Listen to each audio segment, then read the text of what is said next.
Hello everyone, my name is Charles Willis Ouru. I'm a laboratory professional or a lab scientist and I work in a clinical setup. Welcome to our quick guide on trying to understand some of the common lab tests that we do and what they mean to your doctor and what they say about your health. Today we are trying to talk about a simple routine urine analysis and try to understand why a doctor will request such a test.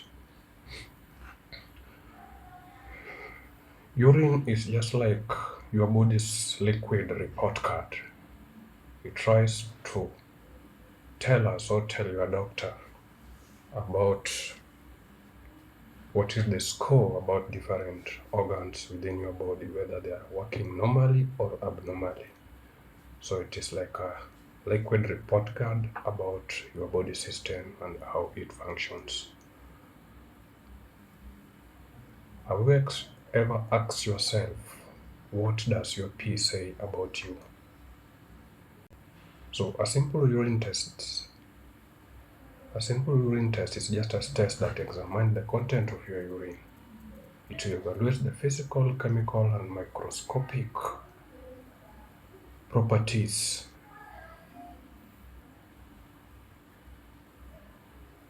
of the urine, that is urine analysis. It is commonly used in clinical practice to screen for kidney function, screen for certain infections such as urinary infection that may be caused by bacteria, parasite, or maybe yeast, and also certain metabolic diseases such as diabetes and other conditions such as the presence of kidney stones in your system.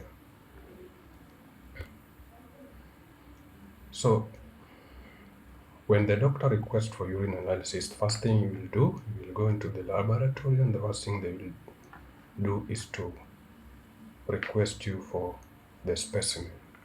So when collecting a specimen sample for urine, there are normally different urine samples that you can collect based on the purpose or the test that the doctor has requested. But normally the clean catch midstream urine is normally regarded as the best, since there is reduced contamination from outside, and it is normally the best one recommended when the doctor requests for culture, urine culture. This is where we try to find out some of the specific bacteria that may be causing the infection that's affecting you. So we have the clean catch midstream urine, we have the first morning urine sample, and we have also other urine collections method, specialized like those with the catheters and maybe infants that they have. Let me know down there some of the collection methods that you know. So when examining urine, there are normally three things that we look at: physical appearance of the urine, the microscopic appearance, and the chemical properties of your urines. All these are geared towards one goal and they correlate in one way or the other. So normally what we start with is the physical examination of the urine, where we try to find out how does your urine present from the color,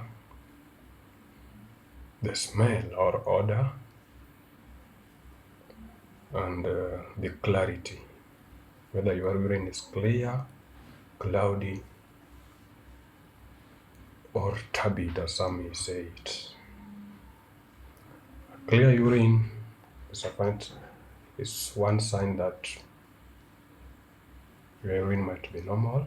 A cloudy or turbid urine bring questions. Your urine might be having some infection. When we talk about color, normal urine tend to appear from pale yellow or pale amber to amber, but some colors may arise based on the infection that you might be having, the foods that you might be taking. All those just try to give us a path on the direction that we might take in trying to give out a diagnosis to your condition. Sometimes your urine speaks before your symptoms. What does this mean? Physical examination. From there, we check the chemical properties of your urine, where we check the pH, proteins, glucose and ketones, blood, leukocytes, we have bilirubins, we have urobilinogens. All those try to take because they are normal up to a certain range in your urine. If they exceed certain limits, then they might be indicating that you might be having a problem. For example, protein in your urine is a sign that you should check your kidney whether they are functioning properties, and that's where the doctor would request other tests such as the kidney function tests.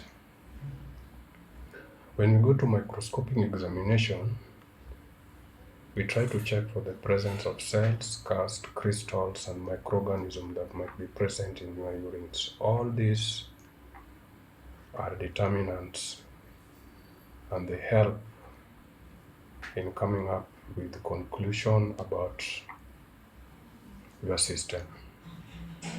For example, the presence of crystals such as calcium oxalate crystals, uric acid crystals. Thus, the doctor will start to think in certain directions, such as the presence of kidney stones and so many others. Clinical correlation of all these examinations that you have done to different diagnoses, such as the urinary tract infection,